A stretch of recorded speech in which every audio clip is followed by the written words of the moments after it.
The NDA is lifted. You can put your questions related to Path of Exile 2 in there if you want. And I'm going to pull up the footage here. What do I think about parry? I didn't notice any kind of like major parry or anything in the game. I actually stopped using block because I felt like dodge rolling was just better, as I was able to maneuver better with my movement as opposed to just keeping the shield and relying on the shield. Because the thing with the shield is it doesn't stop you from like walking on stuff on the ground, obviously, and it doesn't stop things that go above you or around you or beside you or behind you. It only stops what hits the shield, basically, like you would think. Okay, because of that, the shield felt inferior to me over dodging, because I can literally roll out of a pool and I get iframes. Like, I don't get iframes with the shield, I get invulnerable surface is the difference here. When you'll notice the blue above my head that flashed there, that's because I'm out of mana. I noticed they try to do stuff in the game to teach you when your character is either poisoned or out of mana, etc. It does things like changing the color of your health orb, etc. They tried to make it a little bit easier to understand in what state your character currently is, which I think is pretty cool. Only WASD? No.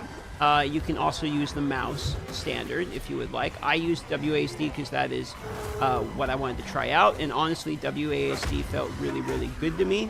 You'll also notice that my potions are not refilling for me killing ads. So what they actually did is they changed the way potions work. They made it where potions only refill when you kill like stronger monsters, like I believe magic rare unique bosses. So just killing normal ads or like things that the boss spawn aren't going to be refilling your potions, which definitely made it more difficult. Or did they change that? I thought they were having potions refill in town or something. So it only refills when you kill stronger minions or in town, yes. So when you go to town, there's a well you click on, you will see that. And also, Portos no longer require a consumable. It is now a cask. So this is an example of pots. You can see I ran out of pots, and I went back. I had to go back to town, click on the well to refill. So it doesn't refill by going into town. You have to actively click on it, and you have infinite Portos to go back to town, but you have to do, like, the casting animation in order to actually be able to do it. And the casting animation itself can be interrupted. So I found it to be somewhat frustrating because when you're trying to do the casting animation, you can get hit and knocked out of it. So you have to be intentional about when you're going to go back to town, basically. It's not too long of a casting animation, but you can't get hit during it. Ghazi was sitting next to me, and he was saying that the sorceress mana, for instance, was a massive issue, and that he was constantly running out of mana. I was constantly running out of HP, for instance, because HP in general for me, as a warrior, was sort of my bottleneck, where I heard sorcerers, for instance, was more of like magic potions was their bottleneck. I guess the smart thing would have been here to save up gold, go back to town and buy potions, but I had no gold and I was just bum rushing to the boss, so I didn't do that. I took Earth Shatter here. You're gonna notice there's like this orb on his head, and what that is if I hit them enough, basically if I have an impactful hit, then they are marked, and I can use like Bone Shatter is actually what it's called, not Earth Shatter, Bone Shatter, and you hit them, and it procs extra damage on them, a little bit more stagger bar, and then it does like an AoE as well. So you'll notice me using that combo pretty significantly. Otherwise, that move kind of doesn't do anything. But you can see there, I kind of canceled the animation again. So this boss gave not only myself, but a lot of difficulty. In fact, I heard that some of the gaming journalists that were there literally quit at this part of the game. They just didn't continue any longer because it was extremely frustrating and difficult for them. So you'll see here me going through it. Were you able to test multiplayer at all? No, but I did see other players in town, so I think they had the servers connected, but I wasn't able to play in a party. No passive tree. As far as I'm aware, the passive tree wasn't ready to be shown. It wasn't completed. Passive tree. If you saw it, could you say you liked it on those two forums? The passive tree was not technically ready, I believe. From what I saw on it, I was able to get some damage, etc., but the passive tree didn't look like it was finished. It looked like there was still plenty of things they had to flesh out about the passive tree. So I don't have too many comments on the passive tree because it's definitely not in the form that they're going to be releasing it as. This is mostly an early game gameplay test is what it is. There's a lot I like about the game. I'm looking forward to playing it more now that I've actually had my hands on it, because the combat itself felt interesting, and I like that. I like the combat more than PoE's 1's combat for myself personally. Did you see anyone try the game with a controller? I did not. Pretty much everyone was trying out WASD as far as I could tell. I'm sure plenty of people tried out the mouse, but a lot of us were trying WASD. Now this boss fight is where a lot of people either got stuck or quit. It took forever to kill him, because I have like Z DPS at this point, and not having potions refill off the mobs that he spawns a little bit later was a little bit hard. Does WASD movement actually feel good? Yes, WASD movement felt very, very, very good. So here's a stagger coming up. You can see I kind of proc the stagger on him, and now I can actually get some DPS in with the rolling slam there. Did they mention anything about being able to buy beta access with support packs this time? No, I heard nothing about beta access other than the fact that the beta is delayed. How's the combat hold up to D4? I actually felt like the combat was more of what I wanted out of D4, to be honest, which is slow, dark, and gritty. Like, it's impactful. But this is also Act 1. By the time I get into Act 2, which you see here in a bit, like, I was steamrolling through monsters way faster. And by the time I got a two-hand, it was much faster. Having a shield definitely was reducing my DPS. And plus, I'm literally with the start of your equipment. This is, like, off-the-beach level of equipment here. You gotta realize that, too. And you have to keep in mind, I'm like level 5 or something at this point, so it's not going to look like as super exciting combat because it's the literal start of the game. Shield doesn't seem to offer much protection. I ended up not liking the shield much. I think it'll probably have more use later, maybe with weapon swap, but I ended up not liking the shield. This part where the maggots were spawning was when I was like, had to run from them to get pots, because the maggots won't give me potions, so I had to go back to town, get pots, and then go back again. Can you deflect with the shield? The shield reduces 100% of your damage. So if you get hit with the shield up and they hit the shield, you take 0 damage. There is a stagger bar related to your shield, which is directly next to my HP pool there in the bottom. You can see that slowly be gained as I'm blocking. Honestly, the boss fights are literally the best part of the game. Instead of the bosses feeling like a stat check, it was like a theme, mechanics to avoid. The boss fights felt like skill checks as opposed to like stat checks, if that makes sense. Looks really good to me. Do you think they need to make Act 1 easier? I'm okay with games being difficult. I have no problem with it being difficult. I'm sure lots of people beat this without dying even one time. For me, I do think they're probably going to adjust the difficulty by the time they release the game. I would imagine. I think they had it a little bit ramped because most of the people there were literally ARPG, like full-time players. And they were probably getting some data or something. And part of me, what I was thinking was maybe they didn't want us to go to the, you can see there, I died, I got comboed out by that. See, I should have resurrected that checkpoint to resurrect directly in front of the boss.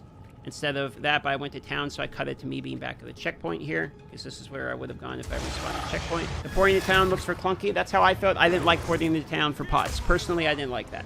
Do you feel like you needed to go to the boss fight earlier than you would normally due to time constraints? Yes. I think that is a very, very correct way of thinking that. I definitely thought that I want to get as far as I could. Did anyone manage to get passive HP MP regen? Yeah, so the Ranger skill tree had some flask regen built into it, which was important. And then also later on, I actually got gear with HP regen, which helped a lot. This is the very first boss fight. Well, the second one. The very first one is like literally hill lock. Like you walk around a circle and don't get hit by him. And then this one is like the second boss fight. It's like the first major Act 1 fight, I guess you could say. Yeah, it's more Brutus or something, yeah. Also, there's a lot of boss fights in the acts. Not all of them are required. There were optional bosses I skipped. And there's also bosses that, if you do fight, drop things. For instance, there was one boss that, if you fought, she would drop an item that just straight up gives you a 10% flat cope resistance for your character permanently. Almost like the bandits would give you stats, for instance. So there was reason to explore and finish some of the other bosses, for sure. That was something I definitely noticed. Did it feel different from PoE 1? It felt extremely different from PoE 1. Was there any crafting at this point? I do grab and use both Orbs of Alchemy as well as the Orb of Augmentation or whatever the one to make it rare is as well. There is those, and I did use them throughout my gameplay. I don't know if I got those in the footage, but I definitely used those, yes. What do you think about sound design? Sound was very good. I was definitely a fan of the sound design for sure. Also, the bosses shit-talk you like in PoE 1, and I like that. Is this a hardcore run? Nah, like no one there played hardcore, basically. Not only was there bugs, because it's the literal early access, but then we're all trying to get footage, so it wouldn't make a lot of sense to play hardcore. And you get stunned out of your animation. So one thing I did notice was that with the warrior, at least, you'll notice this when you guys play, that the warrior in the beginning has very slow animation. So I'm using like these rolling slams, right? So I'm going back down to get more pots again here. So I had to spend a lot of time like preparing to attack him. This is why I'm walking around in a circle so much, because of how long it takes for the animation. You can see like my guy has to swing all the way back and then start the swing. But you can get knocked out of those animations very easily. So the warrior was very slow start until I got my 2-hand. And I just constantly went back to get pots to go nice and slow because I didn't want to die. There we go. He's finally dead. Talk to Ridley for your reward. Got a yellow item. See, there's the Org of Augmentation.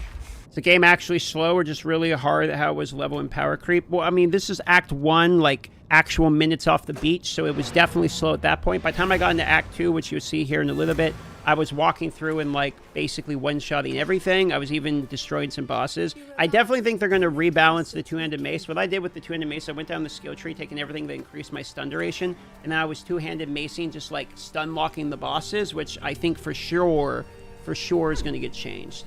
Like, I don't really know if they're going to allow it to stay how it was, because the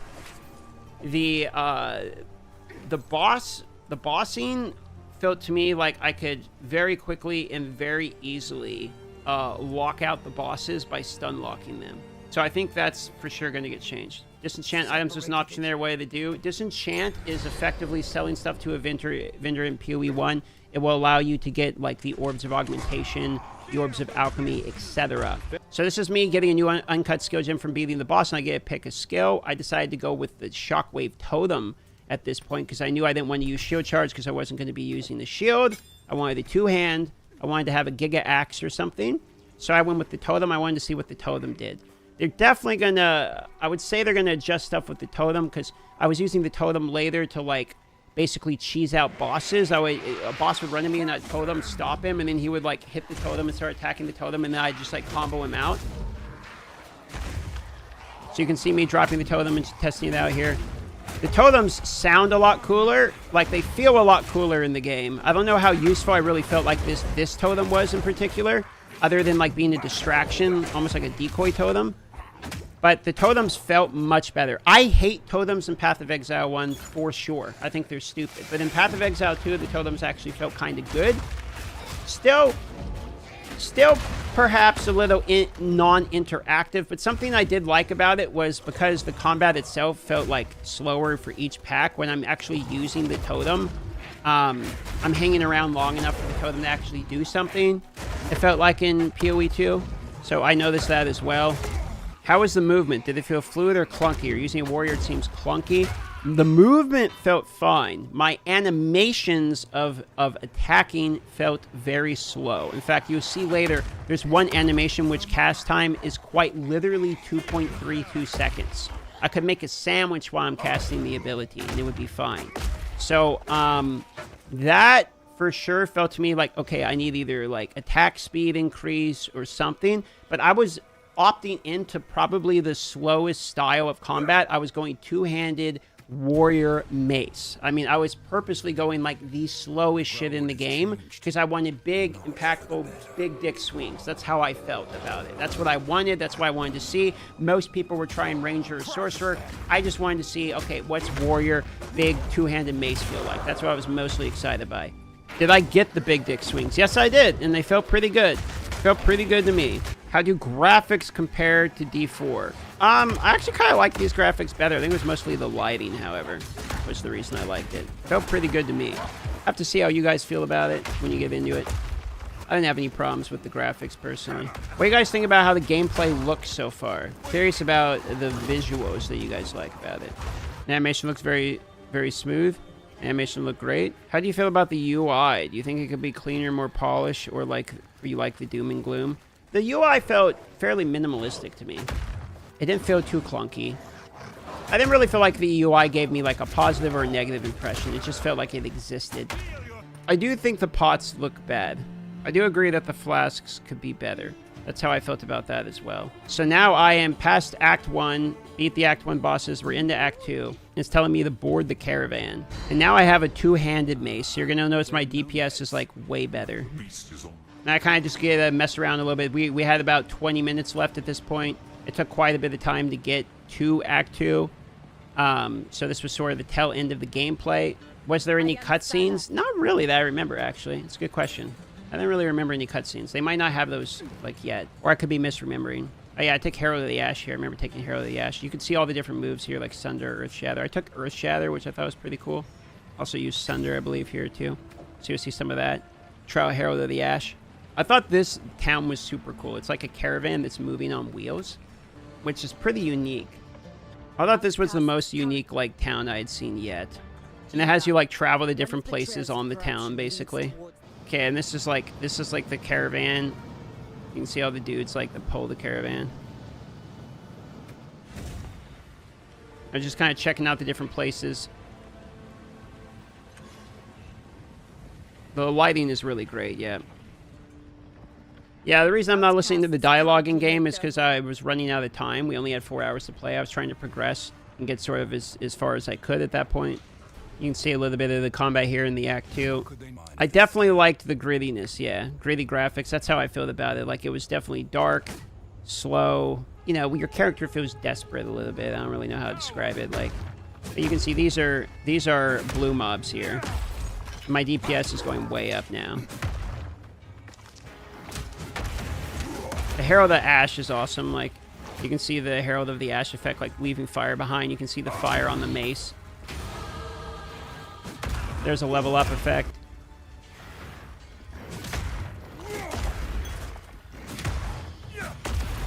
You can see the DPS is, like, going up already here.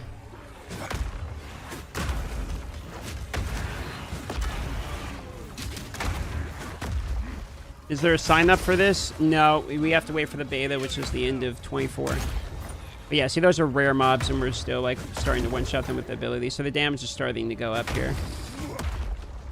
Can pretty much just one-shot things. The boss was starting to fall pretty fast, too, when I was fighting bosses. The Herald of Ash was awesome, too, the way it kind of exploded. Did I manage to get any unique items? No, but guys, we got some unique boots. Check out that animation. That was there. I wanted to show you how long that took the cast. It takes actually forever to cast the ability, and you can kind of see, like, wherever your mouse is pointing is where your character stays here. That's the Bone Shatter. You can cancel out of the double slam, which I really like. There's the Earth, or Sunder, which was kind of a ranged move. No, Herald of Ash does not reserve mana, yeah. Unique's gonna be better in PoE 2? I'm not really sure, man. I didn't get that many of them. You can see I got knocked out of my Sunder animation there. That's why I ended up using this same move over and over again, because it was the only one that could really get the animation off. The other ones took so long to cast. Are you immune during double slam? No. So there's a one-handed yellow mace. So you started to get drops later on. By Act 2, you started to get some yellow drops here and there. You can see I got, like, support gems, etc. in there. The damage is definitely, going. Again, those are blue mobs here, so we're starting to make some difference. It was interesting to see that the basic attack actually didn't feel complete trash. Like, it felt usable. How you feel about charge attacks? There was this one charge attack called Perfect Strike, and it was absolutely dog wash. I didn't use it, like, at all, because it just felt terrible. Can you destroy environment? Some of it, not all of it. It's a yellow mob. Yellow mobs in Act 1 felt terrifying, whereas by the time I was in Act 2, I was able to, like, destroy them pretty easily. I mean, arguably by Act 2, I had more DPS than PoE 1. For the warrior, at least. And you can see there, that's Sunder. I mean, I can pop entire packs of mobs. It definitely felt like the abilities and just the gear itself would carry a lot harder than, like, having to have, like, a 4-link combo or something. Did you ever feel stuck in combat when you're against a lot of mobs? You can quite literally be surrounded in PoE 2 and not be able to get out like it's D2. There's Sunder. I think it feeling slower and looking slower is fine, considering that it's actually enjoyable to play. There you go. So that's basically that footage. I have some more footage I can pull up, which is like B-roll stuff that they sent me that's shareable, that's pre-recorded and pre-approved. So I can show you that as well. If you give me a second here, I'll pull that up. Who's playing in this footage? The company themselves. This is pre-recorded footage. So they were talking about how, like, abilities can be procced, where basically you can, like, explode certain abilities by using other abilities on top of them, which was kind of cool. You could cast certain abilities from the orb, so if you had, like, the frozen orb, you could be casting other abilities from where the orb was located, etc. It seemed like they're really trying to focus on abilities comboing together. I did hear that Sork felt the most underpowered in the first couple acts. I don't know if it was going to scale harder later, and that was just an early game thing. But that's what it seemed like people were saying. Looks great. How'd you feel when you played? PoE 2 feels good to play. I played Warrior, though, so we already showed the Warrior footage and talked about that. This is the Sorcerer footage that the company sent, and then we have Ranger and more Warrior footage. PoE 2 is definitely going to be a fun game to play. There's no doubt about it. Felt more like an active participant game as opposed to like just figuring out your build, you know what I mean? Not many true sorceress options in PoE 1, right? Maybe not. I mean, I feel like the reason you probably feel that way is mage archetype classes feel like you want to use all these different magic abilities, like you shoot a fireball, you have like a defensive shield, all this shit. But in PoE 1, you're really just trying to pick a ability and ramping it to the moon. So the byproduct of that means you don't really feel like much of a sorcerer. You feel like a one-button Andy, which is like, I'm not a sorcerer, I'm a guy who shoots lightning. Like this one particular type of lightning, right? So it's kind of, it feels more fulfilling to the class theme when you have multiple moves, especially when they pair together, etc. Are there any footage of summons? I didn't see any minion-related anything while I was there. So I'm not sure if the minion stuff is either Rayleigh or if it's just, you know, I didn't get any footage of it. I didn't see anyone playing minions. I only saw a sorcerer class. I wasn't aware of any minion skills. So the minion stuff we'll have to wait to see. Did anyone get to play Merc? We only could play Sorceress, Ranger, or Warrior. Those were the ones that were available. Yeah, so you could cast like the frost ship from the orb as it was flying. I think that was pretty cool. I was definitely a fan of that type of mechanic. The shattering of like freezing them and then shattering them is one of the coolest things, dude. This was the town in Act 1. They would have these explosive pigs that would run at you, which was pretty hilarious, by the way. They would like run and detonate at you. Like kamikaze pigs, basically. I know you didn't see the in-game, but what are your thoughts of the new gym link system? The new way that gyms and links work make it where that part felt less gatekeepy. Like I didn't normally feel like what I'm trying to do is just get more links. I was more focused on like the actual gameplay side of it. I think it's probably going to be more accessible to like the average person. It's still obviously entirely important. The one other part of it though that kind of counteracts that point is the fact that the skill gems themselves actually alter the fundamentals of how each ability work instead of just adding on to them. So sometimes it felt like the skill gems, like we saw in the presentation today, understanding the skill gems seems almost even more important. So that might make it balance out where it's still going to be taking quite a bit of time to understand the game. Was there an option to have health shown over the head of the character? Actually, all menu options from like the settings side of things were not available. So if I hit escape, the options button was just blocked out entirely. So it was a little unavailable for me to record or have an opinion on. Not sure what the different settings would be. Will there be any summon companion type character? There will be, it's just not, we didn't get to see it. Ranger feels so underpowered for what they have shown so far. I don't think Ranger's going to be underpowered, to be honest with you. From what I heard, Sorceress is the one that felt the worst. What was the common consensus of everyone playing? I didn't hear a single person that say they didn't like it. Everyone seemed to really enjoy the game. I definitely heard consistent complaints from Sorcerer and Warriors about the potion system, and the skill gem system could probably use a little tweaking in terms of accessibility between the different weapons. There's definitely some balancing around stun locking that could be changed, but I would say that the vast majority of everyone that played it seemed to really, really like it, and the majority of the positive feedback I saw was related to the boss system. The boss system was very good. I felt like the amount of bosses, even with only the early amount of time we had to play, was thick, the amount of bosses you actually fought, and all of them were unique and enjoyable, and it seemed like most people really enjoyed the bosses from what I could see. I just think that the overall look and feel of the game is probably the best on the market. Like graphically, I don't really see any other games currently comparing to it. And the actual combat feels the best out of any combat in any RPG I've had so far. You can actually be on a mount, which is new, and cast from a mount, which seems to me like completely busted. The casting from a mount was like surprising. Definitely didn't see it coming. Seeing the damage in this makes me realize how strong Warriors 2-handed Mace actually was. I'm one-shotting all of these. Yeah, we didn't see anything related to ascendancies, so we didn't get information on how to unlock ascendancies, etc. That is still news. We'll have to wait and see what comes with that. Yeah, I want to see the class trailers for some of the other classes, because there's quite a bit of classes we haven't seen yet. Also, the poison looks nuts. Check out this. We have the... You can have the summon mount. So, see, you actually have the mount, like, as a pet attacking. You notice that?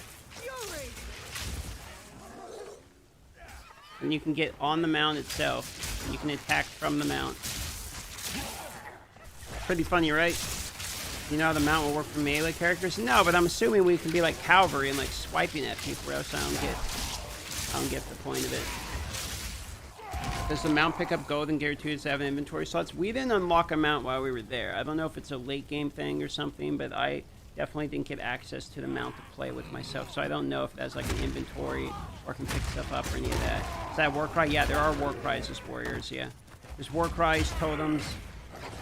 You got all that.